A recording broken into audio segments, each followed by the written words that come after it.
Hello everybody and welcome to the March Stronger Together Get Together. It's absolutely wonderful to see you all. Lovely to see familiar faces, lovely to see new faces. And if we were in an actual room, we would all be introducing ourselves, which of course isn't terribly practical on a Zoom. But if you would like to put your URL to your LinkedIn profile into the chat, then that would be wonderful. Then everybody can connect with each other afterwards, and do join the Stronger Together LinkedIn group as well, because there'll be some chat about this session in there later on and links to the recording, etc. So it will be recorded, because I know Sarah, well, I always record the sessions, but I hope you've all got lots of paper and a pen or a pencil that's not going to run out, because I'm sure you will be taking so many notes from this session. So as I said, put your LinkedIn profile details into the chat. That would be great. And I just wanted to introduce myself to those of you who don't know me. I'm Julia Blake, and I help businesses grow by getting the right processes and systems in place. And I've also realized over the last year that I rather like connecting people and helping people. So that was one of the main reasons for starting Stronger Together almost a year ago. Can anybody believe that we're just shy of an entire year?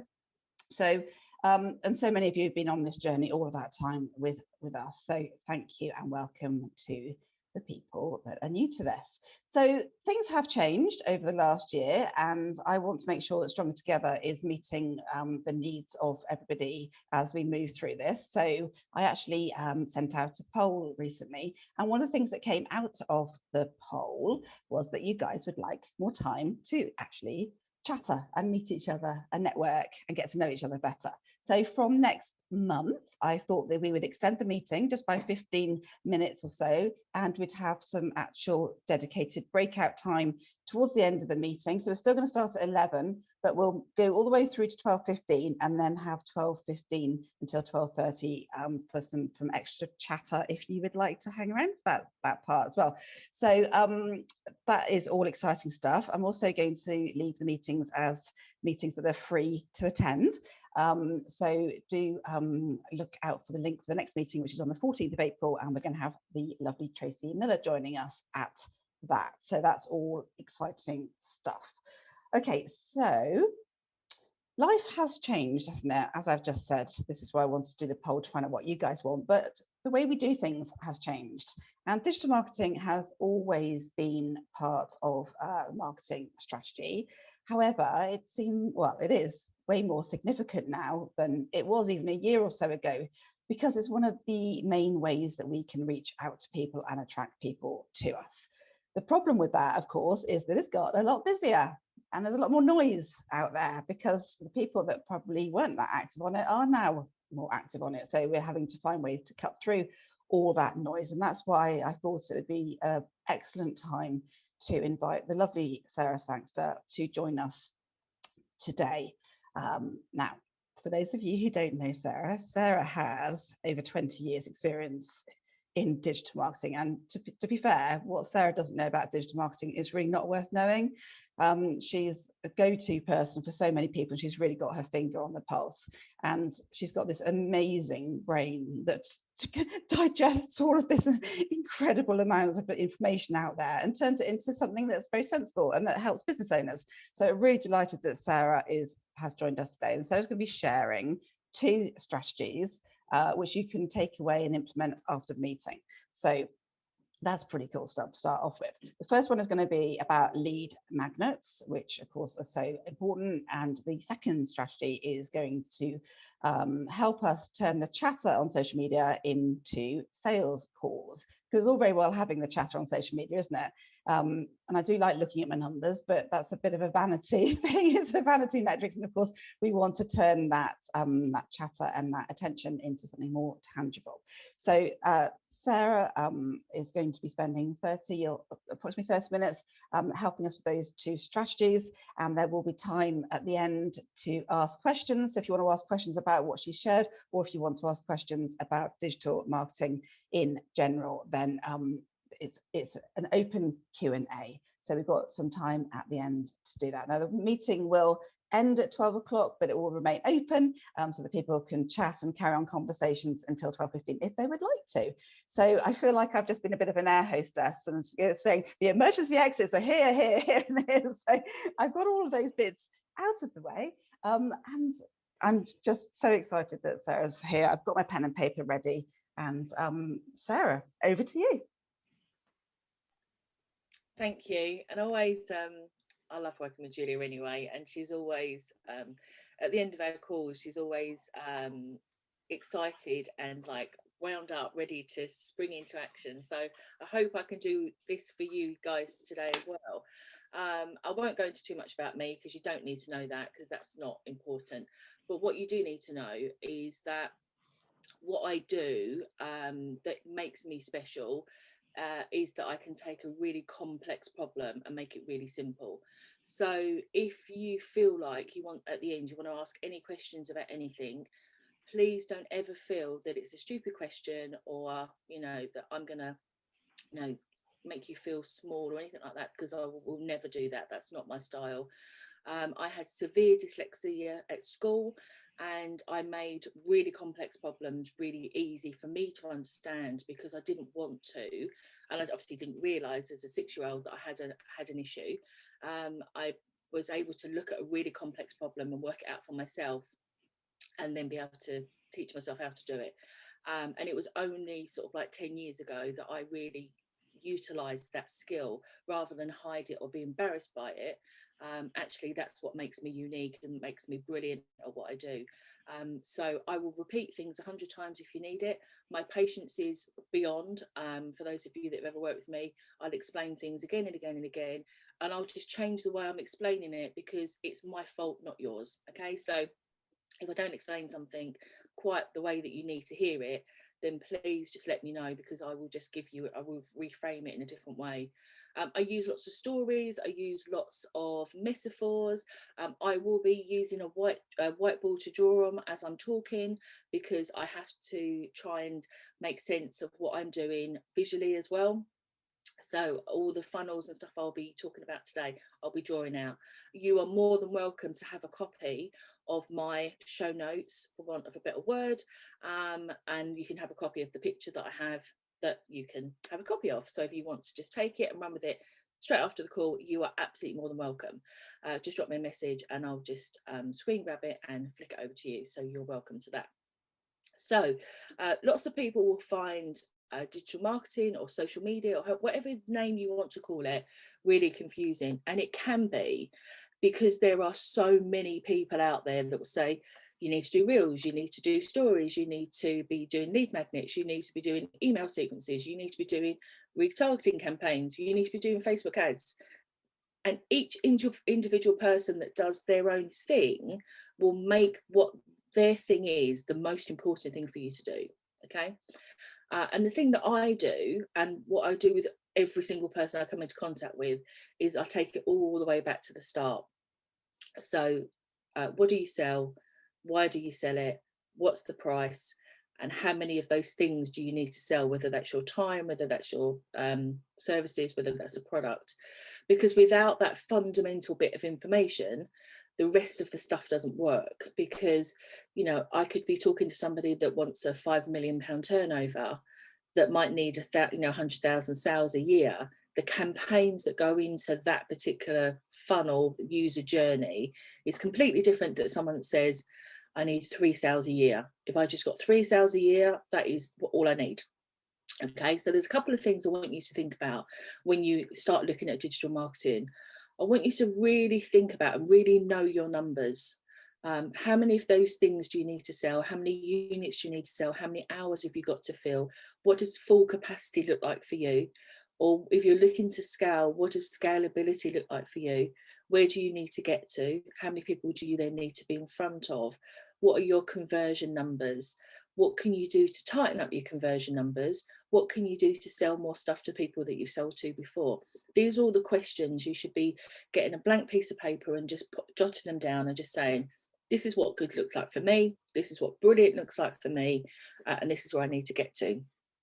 And then it's about creating some simple reusable marketing tactics that you can just create and put into practice, and then just keep the flow going. And I think of these things a bit like a plumber would do if they were, say, for instance, doing a bathroom, and you need to get the water going from one place to another, and there's a series of tubes, pipes that need to take things from one thing to another. And that's what a sales funnel, or that's what a customer user journal funnel should look like for you. So it should be a series of pipes that run through your business, and there's going to be a flow of water. That's your prospects that are coming into the funnel, and then they're going to journey their way through your business and hopefully purchase from you. But often what happens is that we often have just a little dribble of water, so nothing comes through. Or we have this gush of water, and then the systems and the processes just can't cope with that. So it's about building the right pipe work within your business. So whether that is email capture, CRMs, the stuff that you do on social, the sales calls, conversions, how much time you're spending on doing that, the processing and the delivery of the product and service that you offer, and making sure that there's no leaks. That how do you expand it when you need to expand it, and then before you then start turning on the flood of water, just making sure that you've got a gauge that you can open up the water, so you can start off small and then turn it bigger and bigger and bigger, but only once you know that pipe work is working really nicely. Okay, and that's what we're going to do. So I'm going to share my screen. We are going to go through the two funnels. So as Julia said, one's lead magnet and one's book a call. And then after the lead magnet, I'm going to, if that's okay, Julia, I'm going to open up for a few questions about that particular funnel before we move on to the second, because there's going to be some similarities between the first funnel and the second funnel in the front end of it. So the AIDA system that we use to be able to get people into the funnel will be the same for both. The conversion piece and the nurture piece, there'll be some similarities, and the delivery is obviously down to how you deliver. So we shall get going. I will share my screen, and you let me know. Thumbs up for everyone that can see my white screen would be absolutely perfect. Thumbs up all round. Brilliant, brilliant, brilliant. Cool. So this is what I do. I use for those of you that want to know the tech, because there's always someone that wants to know the tech because they want to do this, I use an iPad Pro. I use a piece of software called Notability, and I use an Apple Pencil. Okay, and I can just draw straight onto my screen, and then I can capture this. And for those of you who want to see the background, I've got like all of this stuff going on all the time. So that is a little bit behind the scenes. Okay, let's get back to our screen. So the first one that we're going to build is we're going to build a lead magnet funnel. Now, lead magnets are a funny thing, and people get a bit wrapped up with overthinking what a lead magnet is. And I have a really awesome handout that gives you ideas about what a lead magnet could be for you. So if you want a copy of that, can you just pop the word lead magnet in to the chat bar for me, and then I can make sure that gets recorded, or it will get recorded on Julia's side, and then I can make sure that everybody that said that can get a copy. I can't see the chat. Well, oh no, I can see the chat now. Just let me know in that chat if you want a copy of my lead magnet. It's just a PDF. It's not a lead magnet for me. I'm just going to send it to you because I don't need to capture any of your details. That's not what this is about. It's just a PDF, and it just gives you 100 ideas of lead magnets that you can create. Some will be suitable for you, some won't be suitable for you, but it will get your brains thinking about what you could do. Okay, so a lead magnet is something that you're going to give out to somebody. You're not going to charge them for it. It's not a small purchase or a bribe magnet, so it's not something that you're going to charge for. It's just going to be something that's going to be completely free.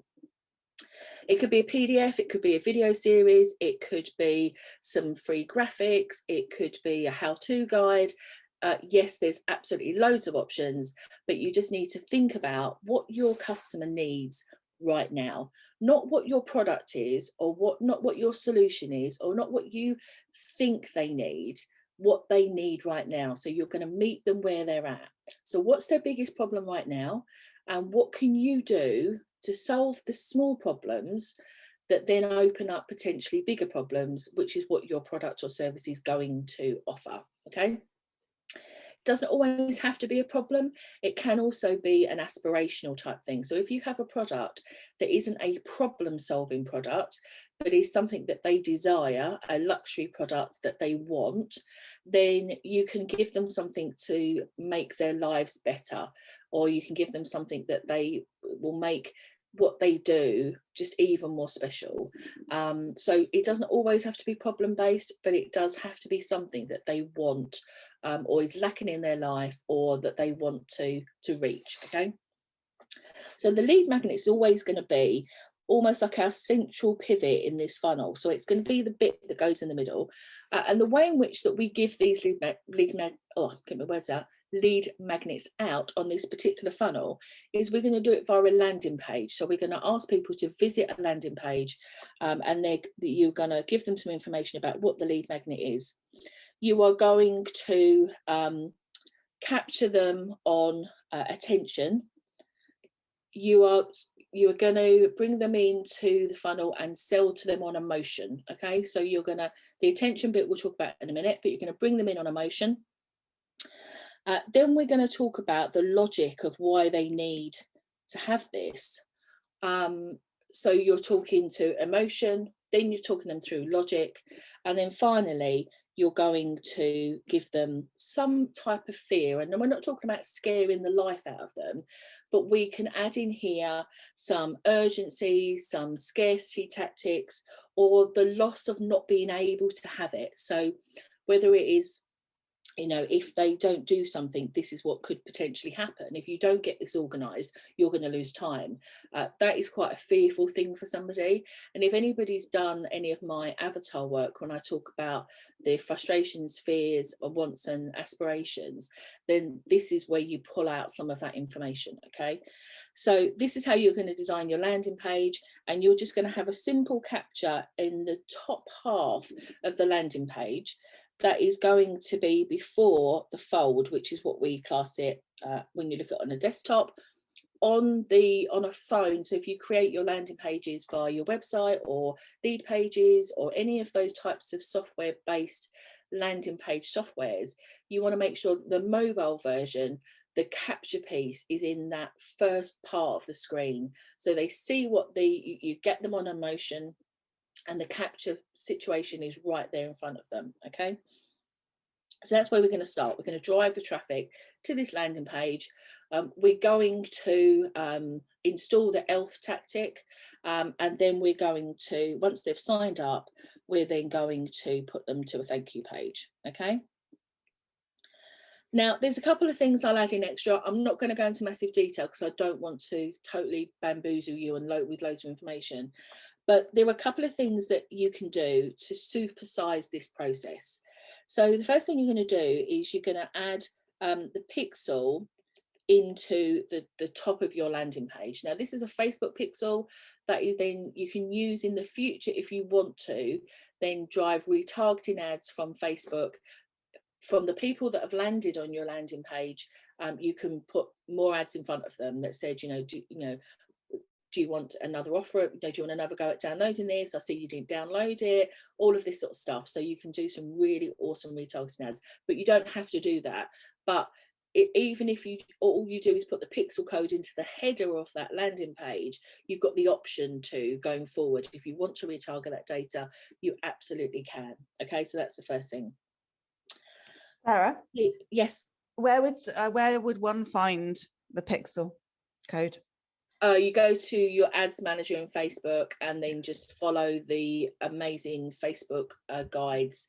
You go to Pixel and then you just follow their how-to guide to be able to get the pixel code and then upload it onto your header. The header section is an official section on websites and landing pages. Okay. Thank you. So once they've filled it, so if they have filled it in, they've filled in the details, you're going to send them to the thank you page. And then at the thank you page, you can do one or two things. You can, the most standard thing is that you are going to thank them for accessing, or congratulating them for accessing the free download. And you can do one or two things. You can give it to them right there and then, or you can tell them that they're going to get it in their email in the next 5 minutes. So you're going to really signpost exactly what they need to do. You need to almost think of it like giving somebody that's come from a foreign country that doesn't know the location guidance to how to get to the shop round the corner. So you're going to say, you're going to walk to the end of the road, you're going to turn right, you're going to see a yellow house, you're going to see a red house, you're going to see a post box, then you're going to turn right. So you need to really be detailed about what's going to happen next, because otherwise they go, right, well, I've done that, you've told me I'm going to download something and it's either not here or what do I press? And you have to make it really clear, and you have to signpost everything, because you're not with them personally. You've got to give them over, got to over give them directions. Okay, so you can either give it to them right here and you're going to tell them, you're going to click this button and what's going to happen is it's going to open up and you're going to be able to access it straight away. Or you're going to say, in the next 5 minutes, you're going to receive an email. Just make sure that you're checking your junk because it might have gone in there. So give them the details that they could be looking for. Okay, if you tell them that it's going to come via email, you can't do this if you're going to give it to them straight away, because you don't want to give them more than one call to action. If you tell them that you're going to come via email, this is where you can then add in a potential upsell. So at the bottom of here, you're then going to say, would you like to supersize the offer? Would you like to add a call to the download? Do you want to try my membership for a month? Can I send you a sample? Can I, whatever it is that you can then potentially use as an upsell option. If you offer the email, it's coming to you in 5 minutes, you've carved out 5 minutes of their time, because they've seen something, you've got their attention, they've come to the landing page, you've used the ELF technique, you've then gone over to the thank you page, and then you've said, you've got 5 minutes. Before the thing that you've asked for comes, you've got 5 minutes with me. So then you've got 5 minutes, or you've got their attention for a short period of time. So if you do want to upsell them at this point, or get them to book on a call, or whatever it is that you want to do as a secondary call to action conversion, then you have the ability to do this at this point. Okay, don't have to, but if you want to, you can. Whether you use option A or option B, it's irrelevant. The next step that's going to happen on a traditional lead magnet is you're then going to move into the nurture phase. Okay, so the nurture phase starts off with the email of the thing that you told them that they're going to get. So if it's a free download, if it's a video series, whatever it is, you're going to start off with you're going to give them the goods, and you're going to welcome them. Okay, so you're going to say, here's this thing that you asked for, and if this is the first time we're meeting, I'm just going to let you know what it is, who I am, and what it is that I do, or what we do as a company. And if you want to, these are the potential ways that we can work together, or this is the stock that you can buy from us, or whatever it is that you do, then you can go ahead and do that. Okay, so once you've done that welcome one, that goes out because you're giving them what they've asked for. Okay, then you're going to go through a series of emails that is going to again touch on the ELF. Okay, so you are going to send them an email that is going to touch on their emotion. So something to do with the problem that they've got, the avatar research that you would have potentially done in the first place, thinking about what the emotion thing is. Then the second email, this is content. This is all content, no selling at all content, all giving. Could be a best blog that you've done. It could be a video that you've done. It could be an amazing recipe. It could be a how-to guide to support the thing that they've already asked to download. Okay. Then you're going to talk to them. Next one, you're going to talk to them about logic. And then you're going to go through and do the fear, the scarcity, the urgency, the loss if they don't do something, the mistakes that people make or have made by not doing the things that you need to do. So really think about what that's going to be. Okay. Then after you've done this, so once you've done the welcome, once you've done the 3 hot button emails, you're then going to offer them something. So you're just going to gently say, look, I hope you got benefit from what we've covered over the last 4 emails. If you put in practice what we've offered, and then make them an offer, whether that's to book a call, to have a conversation, to buy a product, to do something a bit further. It could be a really light, a low cost product or service that you offer, just to get them warmed up. Or you could just go in for what is that you do. You know, I often just say that I've got this, you know, I'm got a new intake of my group program coming up. If you're interested in going from here to here, then just reply on this email and I'll send you the details. So it's just an offer. It's not a hard sell. I'm not going to send it out this email that's going to make them feel awful about what they are, how they are right now, tell them these stories and then close them really hardly. And if they don't do it, then there's going to be massive problems in their life and they're going to, you know, I'm not about that. We don't want to do that sort of stuff.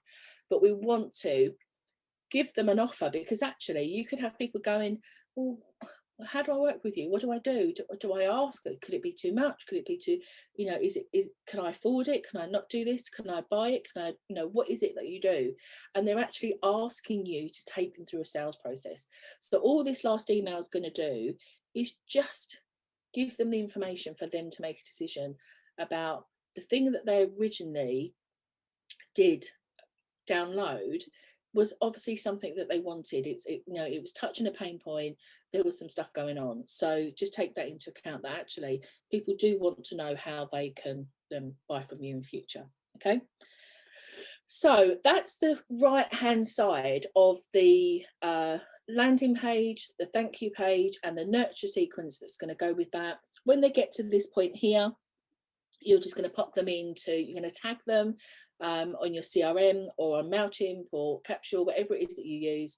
And then they're going to go into your ongoing nurture funnel. So whether that's you send them out a weekly email, whether you send them out fortnightly, monthly newsletter, whatever it is, that's what you're going to put them into. And you're going to try and put as many different tags as possible. So where they come from, I mean, how many emails they've opened, all of that amazing stuff that you know, that you're going to be able to capture as part of that process. Okay, so you might be thinking, well, this is great, but how am I going to get people into my lead magnet? How are people actually going to find out that, you know, that I've got this stuff? Okay, and we're going to do one or two things. We are going to start off with the database that you've already got. We are going to look at social media channels, and then we're going to potentially look at joint venture and you know, affiliate type style stuff of people that you can work with. Okay, if you already have an email sequence and you've got this amazing new lead magnet that you now want to give to people because you want to re-engage the audience, you've not done anything with them, or you're just thinking, you know, I haven't spoken to anybody, I've got all these people on my database, I'd quite like to see whether or not any of them are interested. You're just going to skip the process. So you're going to just, rather than take them through the landing page and then make the offer, you're just going to send them straight to the welcome email, but you're going to send them a re-engaged email that is going to be like, I've just created this amazing thing. I just think you're definitely going to want to access it. Here's the information, and then you start with the nurture funnel version 2. So they get that one, but then they get the rest of the stuff back, and then they go back into the pool of information that you're going to do on a regular basis. Okay, it just re-engages the audience. You're just giving something away. You're not asking them to re-sign up to anything. You don't need to have all that stuff in the way. You're just going to get going. Okay, the second channel is that you're going to do the social media stuff. So you're going to post your AIDA stuff. You're going to get their attention, whether you do that as a video, a Facebook Live, whether you go and join a Clubhouse room and start talking about something that is your driving force. You're going to do some carousel posts on Instagram. You're going to do some stories. You're going to do some reels. Whatever your social media stuff looks like, the call to action is going to be that you've got this amazing download and you're going to push people to that thing. And that's going to be your main focus. That's going to be your only call to action on anything. You're not going to ask people to, you know, do this or do that or go to your website. You're just going to focus on the lead magnet. So that's going to be your campaign, is to get people to join the lead magnet because you want them to do the work, download the stuff, and then be nurtured by you. Now, you could put a blog, you could do a video series, or like, you know, YouTube series or something. on here. It could be that you've got a podcast that's in the way, and that's absolutely fine, as long as the social posts are driving towards more detail, and then the call to action is going to be on there. Now, when we talk about the AIDA structure, what this stands for is the A is about grabbing attention, the I is about building interest, the D is about deliver on the detail, so go down into the detail that you're offering, and then the A is the call to action, so having a clear call to action. This works amazing when you are doing things like carousel posts where you've got multiple images stacked up on each other. So you're going to do attention, then you're going to do the building the interest over a few slides, you're going to deliver on the detail on a few slides, and the final slide is going to be your call to action. So just make sure that you're building that into your stuff. The same with the blog, the same with the landing page. You can do you know, the emotion post, you can do the logic stuff, but just make sure you're layering it so you're getting left brain and right brain people, and you're not going, I'm going to do all the creative woo-woo stuff because that's who my people are. Even woo-woo stuff have a logical brain, so just making sure that you're covering all your bases. Okay, so you can do social posts directly to the landing page, you're going to do social posts to the blogs, to the vlogs, to the podcast, wherever it is, but the main aim is to push them over into the landing page and get the conversion pieces. Okay, and then if you have joint venture partners, if you have relationships with affiliates that are going to push your stuff out there, just let them know what your funnel looks like. So at the moment, I'm pushing people to my lead magnet. This is what they're going to get from it. This is what then is going to happen. They're then going to get some follow-up emails that is going to cover this type of information. So if you are talking to these types of people that have this particular problem right now, then I've got an amazing lead magnet that's going to help them. So you're just going to educate the people that you have in your circle that are going to push people. And the main aim is for them to do the social posts, but for the call to action to be going towards the landing page. If you have you buy space in somebody else's newsletter, or you do joint venture newsletters with other people or emails, then just make sure that if they've already captured the information and they own the data, that's fine. You're just going to get them, you're just going to get them to go straight from joint venture to the email number 2, which is version 2. So email number 1, sorry, version 2. Okay. I'm open to questions now, because I know that's a lot of information, and I hope that the drawing is being helpful for you to see the processes.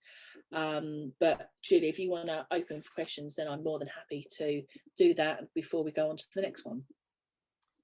Yeah, there were, thank you, Sarah. Wow. There were some questions. I answered them in the chat. Okay. So does anybody else have a question? If you want to raise your hand, or Karen has a question. Yeah, just a quick one. Loving this, Sarah. Thank you so much. Really, really useful, by the way. On your nurture stage, when you've got the 4 emails, how regular should they be pumping out after each other? Okay, yeah, good question. So about a 2-day break between each email. So you're going through a getting them warmed up, and you want to try and get the conversion piece. So you don't want to spread it out too far, but you don't want to bombard them every day. So make sure that there's at least a 2-day window between each one, so they have time to do what you spoke about, because the content is going to be something that they can take action on, because what you want them to do is to get those like mini wins. You want them to take your information, get some results from it, and then then they get closer to you. So that's the idea of it. So not too long but not too short, and just build that into the flow. So whether you use MailChimp or Infusionsoft or whatever that you use, when you build that automation, just make sure that you're spacing those out. But really good question, and I'm sorry I didn't cover that. No, perfect, lovely, thank you very much. Thank you. You're welcome. Andy has a question. I do. So that the penny just dropped when you said educate is something they can take action on and feel that they've got real value. What would be the equivalent in the logic stage? The logic is about making them think about how they're going to do it. So say, for instance, if you get, like, say for instance, for me, I'll give out a lead magnet that's based on lead magnets. So therefore they've come in, they need a lead magnet, they don't really understand what it is. So I'm going to say, you know, the emotion piece is that everyone else is doing it, and you feel like you've been left behind, and so you're feeling like your imposter syndrome's coming in. And so I'd be talking about that. So I'd be saying to them, go and look what other people are doing, but don't take the negative emotion out of it. Take the positive and say, oh, that's a really good idea. I could do something like that, and use it positively. So that would be my emotion piece. My logic piece would be, right, so you need to do a lead magnet. We're now going to build out what your lead magnet's going to be. So what's your problem? What's your customer's problem? How do they need to fix it? What do you need to do? Lots of people give information, and actually what people want is to be able to hold their hand. So rather than just give a ebook, which is massively popular, and actually Julia and I had this conversation this week, don't just give an ebook, give them something like a workbook that they can work with, so they can do something. Logically, that makes sense to them. So you're going to take them through step by step. You're going to do this, then you're going to do this, then you're going to do this. And it is purely based on logic and no emotion attached to it at all. Does that make sense? Yeah, thanks. And that'd be really easy for you, because when you talk about, you know, software and computers and everything else, it's very logical based. Actually building into the emotion sometimes can be a little bit difficult, and it could be that the emotion bit is the money or the stress or the losing time by not having the right, you know, stuff that you've got to support you. So think about the logic of someone doing something when it comes to the problem that they have, and give them literally step-by-step guides to make that work. Practical steps. You know, Yeah, I understand your pain and your fear and your frustration. Here are practical steps you can take. And then the fear bit at the end, I presume, is to say, you know, don't get stuck for another year like you've been last year or something. Yeah, absolutely. The fear bit is, it can be fear of loss. It can be the fact that, you know, when things go back to normal, you know, what does that look like for them? You know, especially now coming out of lockdown, if businesses have spent the time investing in the right software, the right hardware to get their businesses moving forward, if you don't get your stuff sorted, they're going to soar and you're just going to be left on the shelf. That's a massive fear for people right now, because they're thinking people are coming out of lockdown and they may well have not done any business for a whole year, but whoa, are they waiting at the gates when they open up those gates, and their horse is going to be bolting off and yours is going to be a bit lame, you know? So just make sure that, you know, you can really capture the way people are feeling. Got you. Thank you. You're welcome. Thank you. Excellent. I'm sure I saw something relatively recently about the different types of fear that can, you know, sort of clarity over the different types of fear that business owners feel. I don't know if perhaps Fiona or Michelle have come across that. So, you know, as you said, the fear of being left behind, etc. So perhaps if that rings a bell with anybody, they could share that. I'll try and remember where I've seen this as well. And that, you know, the avatar fear piece is really, you know, quite personal, again, to the person that is feeling it. And you could have somebody in the same industry that has a completely different fear pattern as somebody else in the same industry. And it really comes down to what matters to them. So is it the fear of not being able to see your children grow up, because if you're going to burn yourself out and put yourself in hospital, versus actually you working too hard so you're not actually doing the stuff with your kids right now. So it's a different perspective for different reasons. So really do that work to understand your avatar. You know, for those of you that heard me speak before, I push people back to avatar every time. So yeah. Thank you. And Fiona has a question. Oh, can't hear you. Muted. Oh no. Sorry, I've got a mute button on my earpiece as well. I don't work, because I hate the language of fear, I dislike it intensely. I don't like the word hate either. I don't use the word fear. I think of impact. So when I work with my clients, I ask them, what is the impact if you do nothing? Yeah. And it's literally helping them to think. And it's, yeah, because I just I'm so averse to anything that feels manipulative. And I know you're not suggesting that, Sarah. It's a reality that is helpful, because actually, if the impact of not working with me is that you have a potential to earn 20,000 more per annum because of a promotion or because of getting the right job, investing in me on interview skills or meeting facilitation skills is a drop in the ocean compared to that. So it's really to help them balance and weigh it up. And if I may say, because it's International Women's Week, as women, we need more help with that, because we're not as good as investing in ourselves. Men are very good at going, I need it and I'm going to get it, which is a strength.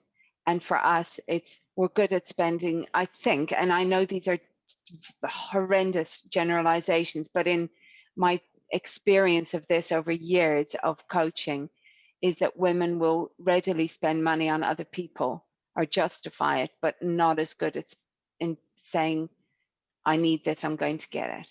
Yeah, and it really does come down to, like, I wouldn't use the word fear in my copy, but I know that's where the person's sitting. And I actually work with quite a lot of men, and I know lots of men that won't ask for help because they're being scared of showing that they can't do it all and that they can't provide. And I think that it really comes down to really understanding, like, you know, if the majority of the people you're working with are women, you're going to know them inside out, and you're going to be able to do that. And I think that's really where the avatar work comes in. That I've worked with quite high up corporate men for a long time. My first job was working in a really male dominated environment, and because I had a very strong male figure, my dad, in my life, I could actually talk to him without feeling like I was you know, I can have really difficult conversations with people without, you know, making them feel potentially that it's okay to, you know, it's okay to feel like that, and I'm just going to help you, I'm just going to, you know, silently in the background give you that little push that you need. So it really comes down to knowing that avatar and knowing the language that is acceptable. Like you say, we don't want to manipulate anybody, but what we do want to do is use tactics authentically that fit within our mission, vision and values as a business. And making sure that that's how we go, you know. And that's why I don't like, you know, when I spoke about the email copy, I'm not going to say, if you don't buy this, your life's going to be over, because I've seen it. I've signed up to those emails to see how bad they are. But it's taking the good out of what you see and what you want to achieve and using them. But I still want to know what keeps my clients up at night. I really want, because I want to help them, and it's not because I want to manipulate them to work with me. But if you can't sleep at night because there's something going on within your marketing that's really causing you a problem with your business growth, I want to know about it. I want you to, you know, break down in tears in front of me so I can wipe up the tears and make it better to move forward with. I'm happy with that. So absolutely use the language you need to use to make the impact that you obviously are making. Okay. And ELF is a fabulous acronym. Eli doesn't sound nearly as good for impact. Yes. That probably leads us very nicely into strategy number 2, which is about encouraging people to make that call to action, isn't it? Yes. Right, let me share my screen again to make sure you guys can see it. So we're back here. Give me a thumbs up, make sure you're still with us, that I've not sent you to sleep yet, and all of that sort of stuff. So you'll get a copy of this. I'll take a picture of it. I'm not going to tidy it up because, well, quite frankly, I don't have time. And 2, hopefully you'll be able to get the recording of the video and you'll get a copy of it. So there you go. That's the lead magnet 1. So session number 2, or strategy number 2, is about taking people from having a conversation, so having a conversational discussions on social, and then getting them to come into your funnel by booking a call. Okay, so we start off at the front end this time with things like Facebook. Clubhouse is absolutely brilliant for this. The amount of people that I've spoken to and had really good conversations with on Clubhouse, and then they've gone through to my Instagram and then they've booked a call, it's been brilliant. It's been a great source for me. So where you can start having conversations with people, where you can really think about what their problems are, and the easiest thing to upsell them to is just jumping on a phone call. Now, for product-based businesses, this is a little bit more difficult, because actually what you want to do is you want to start having a conversation with them on social channels or whatever it is, and then just let them know where they can buy the product that you're talking about. So it's quite an easy transfer. So you're going to go social here, you're going to send them to your website, but not just anywhere on your website, the actual place that your product is that you've been talking about. So direct selling, no gateways, just to the product, easy way for them to purchase. Talk to them about how they can do that. Product-based businesses, we're seeing do amazing things with the sell by conversation. So conversation starters, having a conversation, whether that's just in the live, or whether it's in a messenger, or you bring them into WhatsApp by using the buttons that you've got on all your social channels, having a conversation about the product, giving them the exact link, and then closing the sale, and then that's it done. What I would say, that if you are going to do that and it gets brought into a messenger conversation, let them know, ask them to let them know when they've purchased the product, so you can see the order come through into the business, and you can make sure its priority goes out. So really offer that extra customer service if you're a product-based business. Now, with the lead magnet that goes through to sell by chat, again, you're going to use the same structure with your posts, where you're going to get someone's attention. You're then going to bring them into, if you're going to bring them into a chat option, or whether you're going to have the conversations directly on the platform itself. But you want to be able to give them the link. You don't want it to be open to just everybody to book calls with you, or because you need to make sure that you are making sure that they're your customers. So you're going to bring them into a chat situation. So whether that is going to be WhatsApp, whether that's going to be Messenger, or DMs on Instagram, you're going to bring them into a chat. You're going to qualify them to make sure that they are who you want them to be. You are going to check in with them that they need to get whatever problem that they've got sorted out quickly. So you're going to look at speed of conversion. And if you tick the box on qualifying them on that you can solve their problem, and that they want to move on with it in a speedily fashion, you're going to spin them around, and you're going to give them access to your calendar. I personally use Calendly because I think it's brilliant. I don't like the other ones, so I know other people do like other ones. I like Calendly, and that's the one I've used for years. And also, if I'm doing simple audit type stuff, then people pay via Calendly as well. So I just love the system itself. The Calendly, I then make sure that the follow-up and the reminder emails or text messages that are going to be going out, make sure people show up, because what I don't want to do is fill my calendar up and then nobody shows up for the call. Nothing worse than having a calendar full of stuff that no one turns up for. Okay, so you're going to do the attention piece. If it's a product, you're going to push them straight to the product. If it's a you want to book a call, you're going to pull them into Messenger, WhatsApp, have a conversation, qualify them, think about the speed, and then you're going to put them through to Calendly, and then you're going to have the conversation. If they don't qualify and they don't want to do something quickly, you're going to send them to a lead magnet. You're going to give them some copy, some help, some stuff that they need to do to either qualify them or to speed up the process of being able to want to work with you. If they say they've got zero money, that they just don't have a budget to work with you, there is absolutely no point jumping on a call if they're adamant that they've got no money. If they actually, you just need to give them some stuff. So whether that's a free membership, whether it's a Facebook group, whatever the lead is going to be, you're going to push them over there so that you can coach them into being able to be qualified and to be ready to be able to work with you. Okay, so this one's quite a simple one, but it's hugely effective, and it's probably where I get 80% of my business from using a sell by chat, conversion by chat into a call process, and I love it, and it works really, really well. I'll keep the screen on. Julia, is there any questions, or does anybody want to put their hand up and ask any questions about the processes or the stuff that's needed about this? Thank you, Sarah. Wow, I love a nice simple process. That's brilliant. I can't see everybody if you're sharing your screen. So if you mind, that's all right, then I can see if anybody has a question. Yeah.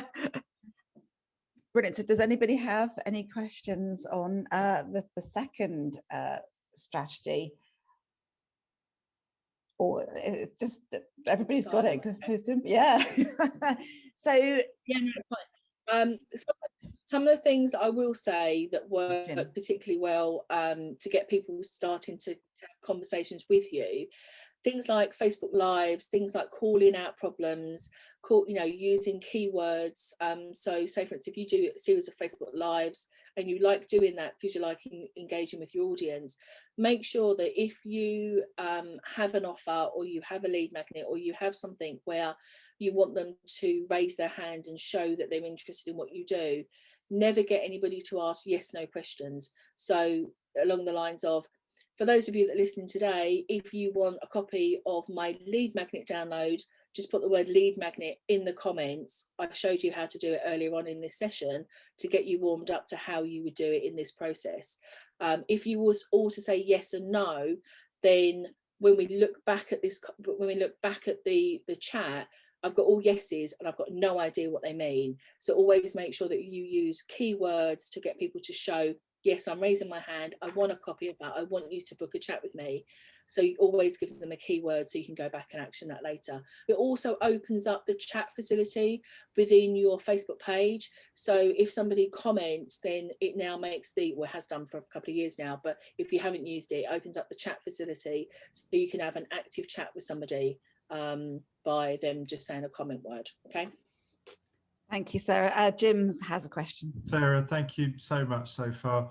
Just a quick, can you give me a bit of background on Clubhouse? Because I've seen a bit of mixed PR about it. Some people have been not quite as positive as others, but can you give me a background on what it is and what it does, please? Yeah, absolutely. Do you want to Julie, do you want to find out if there's any other questions about this particular funnel before we move on to Clubhouse? But I will absolutely answer your question. Karen has a question about the funnel. Is that right, Karen? Yeah, correct. Hi, Sarah. Nice to see you again. Been a long time. Quick question around the Calendly stroke acuity stuff. I have like a pre-application questionnaire on mine, which is quite a good way of filters out everybody actually. But would you recommend that as a good way of asking some deliberate questions to actually filter out the people that you don't want to talk to, so that they have actively engaged with the process? Yes, I try and do that at the front end. So I say to people, and you guys may have seen my post, if you're turning over more than 5k a month, that you want to grow your business fast and you've got capacity, then then book a call with me. So I try and ask those sorts of questions as part of the marketing process. So I weed out the people that that are just starting in business and don't have any funds, for example. If you want to try and ascertain some information before they book the call, or the fact that I would probably do that through a series of like a questionnaire or a quiz type style lead magnet. So they answer information, and if they positively give you the right information, then it gives them the option to book a call versus this is a lead magnet that you need. So that's where quizzes as a lead magnet work brilliantly well, because you do then weed out the people that you don't want. Oh, I see. So rather than have that as an application set of questions before they book the thing, you weed them out before they get to that point and only offer them the option to book a call once you've narrowed it down. Okay, that makes sense. Thank you. Yeah, and type form, type style apps are brilliant for that. So you can take them through a gamification type style thing on type form. They answer all the questions. It then has the system built in, the formulas based in behind. Then if they answer between 1 and 5, then they get the option to book a call. If they don't, then here's some steps that you need to take to be able to move forward with your business, knowing that actually then they go into your lead magnet, and over time you can pull them back into a call if you need to. I find that if I ask too much stuff before the call, if I haven't pre-qualified them, they either walk away and I can't capture them at all, or that they come to the call and they can be sometimes a little bit like Aggie, like, you know, well, you know, can you help me or not, you know? So I quite like to weed them through, that sounds awful, doesn't it? God, I don't mean it like that. But, you know, the quiz, I like to be able to take them through a process of just seeing whether or not they fit with who I can help, you know? So I do like the type form stuff for that sort of stuff. And it's really inexpensive, but gamification looks brilliant. Thank you. You're welcome. Excellent. Over to Jim. Yes. Clubhouse. Yes, Clubhouse. So Clubhouse is a audio-based social platform. To me, it feels like a radio station that I'm listening to. You have to have an iPhone and you have to be invited. If anybody does want to be invited, I do have about 10 invites that I save for occasions just like so. So if you do want one, then let me know. But when you log on to Clubhouse, you have what's known as a corridor, and I look at this like going into the Excel Centre. If anyone's been to the Excel Centre in London, when you walk in, there's a great big corridor that runs through the middle of the centre, and then there's rooms to the left, rooms to the right, and you can go to different things depending on what show you're going to. And this is what Clubhouse is like. You get a list of everybody that has an open live room, and that's what they're called, rooms, and you click on the room, it lets you in, and then you have moderators with speakers on stage. The second part is people that are watching in the audience that are connected somehow to the speakers. And then the bottom of the list are just general audience members. You can listen to people. There's no texting, there's no messaging inside the app, but you can have real, honest, authentic conversations with people about different subjects. They've just opened up things called clubs, so you can now have a club. It's like a Facebook group where you can have people that join your club, and when you go live in your club, then people can join, but you can still just, you know, go live into Clubhouse or in someone else's room. If you go live into Clubhouse, it's like standing on a soapbox in that corridor in the Excel Centre, talking to anybody that will stop and listen to you. If you go into a room where somebody's supporting you and you've got admin, and you've got, you know, audio guys just waiting to support you, then that's the difference between just a room in the corridor versus having been in somebody else's club in a room. Okay. It's a massive time sucker, so be really careful that you've got a strategy around what you're going to use Clubhouse for. It's really good for building credibility, for connecting with people, for people to really hear about your expertise. But just like any other platform, there are loads of people. They're classed as, you know, if you excuse my pronunciation, you know, my using of words, they're called willy wanglers, that show people that they are, you know, the nuts of the business if they think they are. That's another story. But they're big stages, they're full of people, they don't let people speak. The small rooms are a really good place to be for connecting people and getting numbers. Everybody had to start off with 0, and that was quite good when Clubhouse first started. But like anything else, people say, well, I started off the same as everybody else in Clubhouse. That isn't so, because if you've got a following off of Clubhouse and you're pulling people on, then you're going to grow quicker than other people.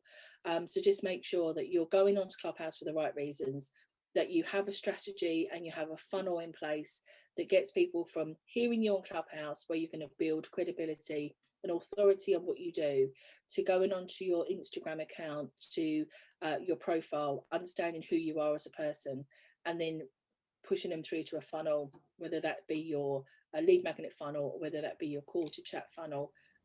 Depends on, you know, where you're going with that. Absolutely open to questions. That's really helpful. Thank you, Sarah. I really like the idea that you're not just out there trying to hoover up as much as possible, but you've got to have something positive to do with them once you've hoovered them. Yeah, absolutely. This is a bit of a mixture of metaphors. I think hoovering people into funnels sounds like a really good idea. Yeah. You know what I mean? Yeah, absolutely. And it's really funny because you know, I'm quite active in the equestrian space because 1, I own a horse, and 2, I work with a lot of riding schools, working on filling their capacity and growing their businesses. And I just happened to mention I had a horse on my profile when I first was a member of Clubhouse, and somebody in the equestrian world in America connected with me, and as a result of that, I had a call yesterday where a £10 million a year business now wants to employ me to be her go-to person. I know, it's amazing, like totally amazing. Never heard of this person. She like have no connection with this person at all. It's just purely come off. She was sitting in a Clubhouse room of mine. She heard me talk about something. It just sparked something off in her mind. She spent so much money on masterminds and these so-called digital experts over the years. And she said in one sentence, just made her say, I want to work with you. Like, I don't care how much it costs, I want to work with you. And that to me is pure, credible, authentic marketing. And that's what I've been working for the last 20 years to get. And it's, you know, it could actually change a lot of what I'm doing as a business, like could completely skyrocket me. And that's putting the hard work in. Now that doesn't happen overnight, but that you can be connected. Like, please, you know, Please Cakes, have you ever seen Please Cakes? They make these gorgeous cheesecakes. Joe Wicks sometimes talks about them. I was in a room with the guy that invented that. He's been on Dragon's Den, and I was having this amazing conversation with him. Would I ever have had a conversation with him in any other circumstances? Probably not, because even if I went to a networking event where he was at, he would probably be a main speaker. There'd be a queue of people waiting to speak to him after the event. We just had this amazing conversation. And I said, like, do you use the Dragon's Den thing? And he said, no, I don't like it because people just, you know, keep you in a Dragon's Den box. And actually, I'm so much more than Dragon's Den. And it was just the most amazing. You know, he now follows me on Instagram. He comments on my stuff. He's messaged me privately a few times. You know, what, you know, do you think I should do this? You know, I'm not expecting maybe anything to come from that because he's got a huge department of people. But he could be talking to somebody at a networking event or one of his friends over dinner one night, and they say, oh, do you know what? Let's speak to Sarah. She can totally solve that for you. And that's the power of Clubhouse. That is the true power of Clubhouse. It's amazing. Thank you. Wow. So, I mean, nobody saw Clubhouse coming, did they? Well, yeah, Twitter did. Twitter's okay. been hanging around for a little while. I think the key thing now is to find out how Facebook, Twitter, you know, those, you know, Instagram, the gods that be in the space will react to Clubhouse. There's going to be one or two things. They'll either buy them or that they will put in a competing product. I think that Clubhouse is established so quickly, like literally whoever, you know, well, we know who started Clubhouse, two guys, but you know, the foresight of thinking, do you know what, people are missing talking to people and they're sick of Zoom. Like, this is great because it's a webinar, but who wants to go on another Zoom quiz? You know, bloody hell, like, it's great. You know, it's like, it's gone are the times where that's acceptable. Now, actually, you know, I will have Clubhouse going on the background as I'm working. And then if I think, oh God, that's interesting, I'll put my hand up, I'll ask to come on stage, and then I'll put my 2 pence worth in. I do more talking on Clubhouse than I do just watching, because that's my strategy to get seen and heard, more heard than seen, obviously. But yeah, I like it, but I have to be careful. The nickname for Clubhouse is Crack House because it is seriously addictive. And Fiona has a question. Did you say my name? My internet's cracked up a bit. Yes, I did say your name, Fiona. Okay, thank you. Thank you so much, Sarah. It's just, I've heard you speak before, and it's just wonderful and refreshing to hear anything and everything you've got to share. Thank you. So I think one of the big problems we face in our lifetime, in my lifetime certainly, is that technology moves faster than we as humans do, and we're playing catch up all the time. And that's quite stressful. It can be harmful and damaging in terms of our well-being. So my question is, because I've had loads of people say, because of what I do, you should be on Clubhouse, but I've put in the chat my reasons for my reservations and my lack of engagement with it. Are you a person who helps people develop a strategy? Because to me, the right thing to do is, yes, I'm not going at FOMO, I'm not going to jump on just because of FOMO, because actually that will cause me distress. All of it will just cause me distress, and I don't need it. So do you help people specifically with the strategy in terms of going, okay, let's look at Clubhouse. Why should I include it in my strategy?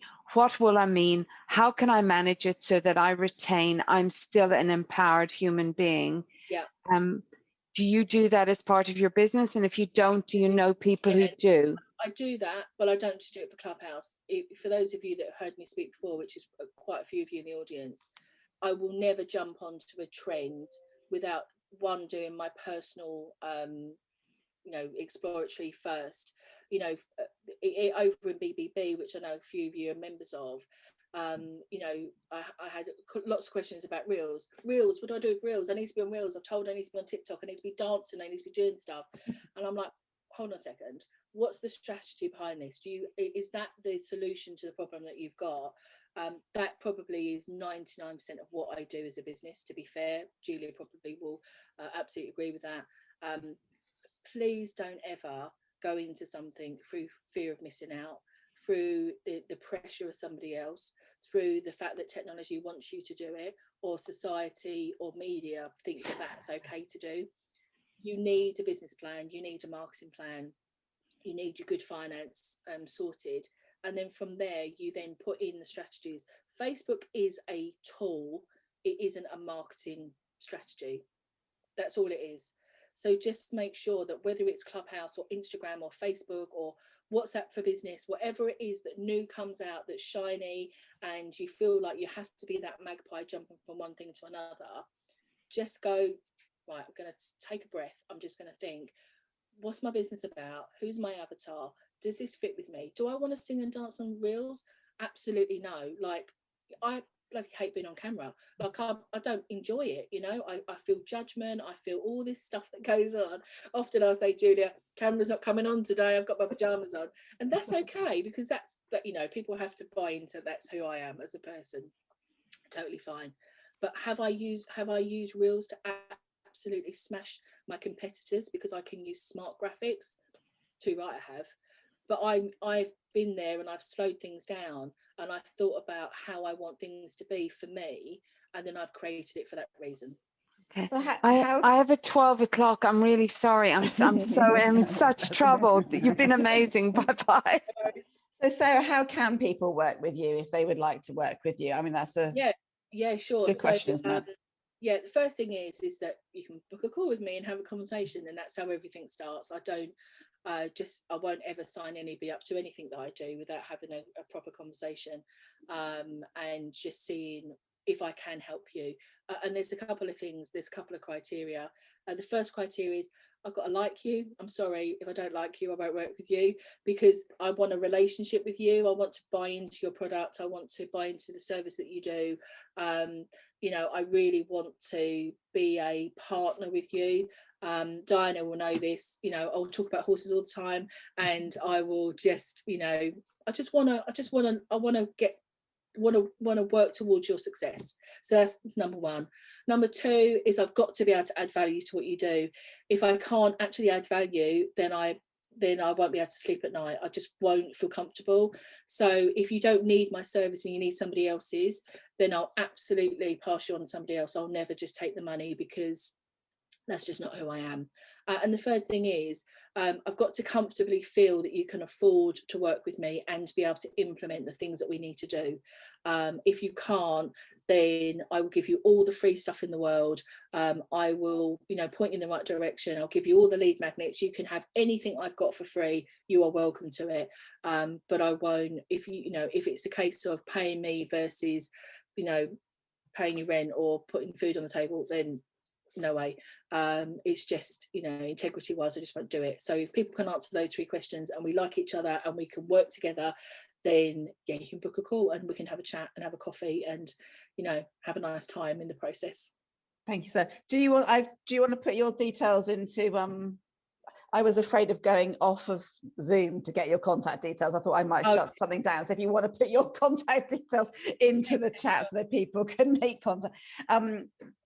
Gosh, goodness me, it's 14 minutes past 12. Thank you, everybody. Wow. I mean, seriously, we could just go on for another 2 hours. It's been absolutely incredible. Thank you, Sarah. I knew that it would be absolutely packed with value for everybody, and people have got some really tangible actions that they can take away and implement. The recording will be out after it's been through all the edits and all the rest of it. It's been absolutely lovely to see you all. The next Stronger Together get together will be on the 14th of April. The link to it will be in the follow-up comms. So looking forward to hopefully seeing you then. And it sounds rather strange, but happy Easter. Yeah. Which is happening between now and our next session. So I'm sure Sarah will answer any other questions that you have if you'd like to reach out to her. And it's been lovely to see you all, and enjoy the rest of your day, everybody. Thank you for joining. Thank you very much. Thank you, Sarah, Julia. Bye all.